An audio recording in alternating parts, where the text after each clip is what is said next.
Direct selling पर किया गया बड़ा बदलाव, जिससे कुछ कंपनियों को लगा बहुत बड़ा झटका और इससे नए कंज्यूमर को सबसे ज्यादा नुकसान हो रहा था।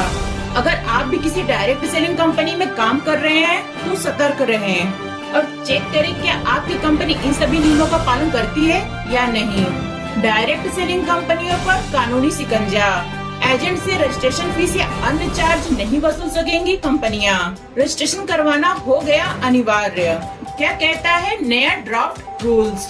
डायरेक्ट सेलिंग कंपनियों को इंडस्ट्री डिपार्टमेंट के पास रजिस्ट्रेशन कराना होगा।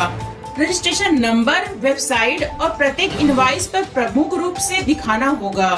एजेंट से एंट्री या रजिस्ट्रेशन फीस नहीं ले पाएंगी डायरेक्ट सेलिंग कंपनियां। डायरेक्ट सेलिंग कंपनी का भारत में कम से कम एक ऑफिस होना चाहिए। ईज ऑफ डूइंग बिजनेस को बढ़ावा दे रही है केंद्र सरकार। अब डायरेक्ट सेलिंग कंपनियों के लिए कानून लेकर आई है। उपभोक्ता मामलों के मंत्रालय ने डायरेक्ट सेलिंग कंपनियों के लिए नया नियम कानून का ड्राफ्ट जारी किया है। यह नियम एमवे, ओरिफ्लेम, टपरवेयर जैसी डायरेक्ट सेलिंग कंपनियों के लिए अनिवार्य होंगे। प्रस्तावित नियमों के मुताबिक डायरेक्ट सेलिंग कंपनियों के लिए रजिस्ट्रेशन कराना अनिवार्य होगा। इसके अलावा प्रस्तावित ड्राफ्ट में डायरेक्ट सेलर या एजेंट की सुरक्षा और कंपनियों को ग्राहकों के प्रति जिम्मेदार बनाए रखने वाले नए नियम कानून शामिल किए गए हैं। डायरेक्ट सेलिंग कंपनियों के लिए पहली बार नियम कानून, यह पहला मौका है जब देश में डायरेक्ट सेलिंग कंपनियों के लिए नए नियम कानून बनाए गए हैं। इसके मुताबिक डायरेक्ट सेलिंग के कारोबार में जुड़ी कंपनियां एजेंट से एंट्री या रजिस्ट्रेशन फीस के तौर पर किसी भी प्रकार की वसूली नहीं कर पाएंगी। न ही कंपनियां एजेंट से सेल्स के दौरान प्रदर्शित किए जाने वाले उपकरणों या अन्य मटेरियल्स की लागत ले पाएंगी।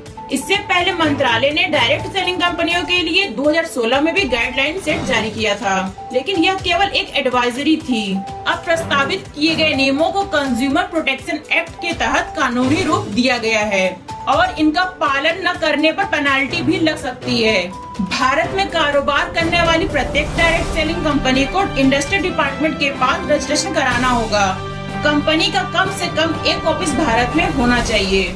वेबसाइट में प्रमुख रूप से डिस्प्ले होना चाहिए रजिस्ट्रेशन नंबर।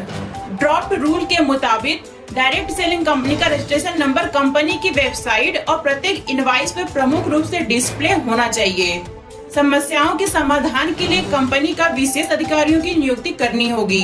सभी प्रकार के मुद्दों को सुलझाने के लिए कंपनी को 24 घंटे कस्टमर केयर के नंबर आवश्यकता होगा।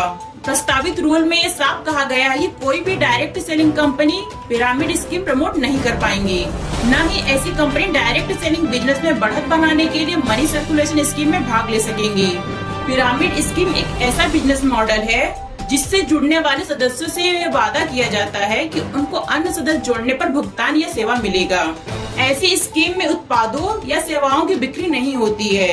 ड्राफ्ट रूल्स में कहा गया है कि पूरे देश में कारोबार करने वाली कंपनियों को 90 दिनों के अंदर इन नियमों का पालन करना होगा।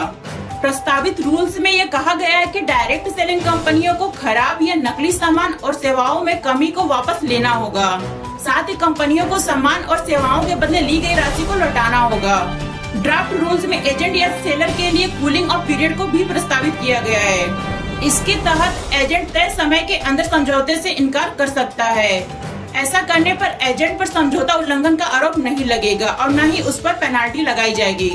तो यह था डायरेक्ट सेलिंग कंपनियों पर नया नियम कानून, जो सभी कंपनियों को फॉलो करना होगा।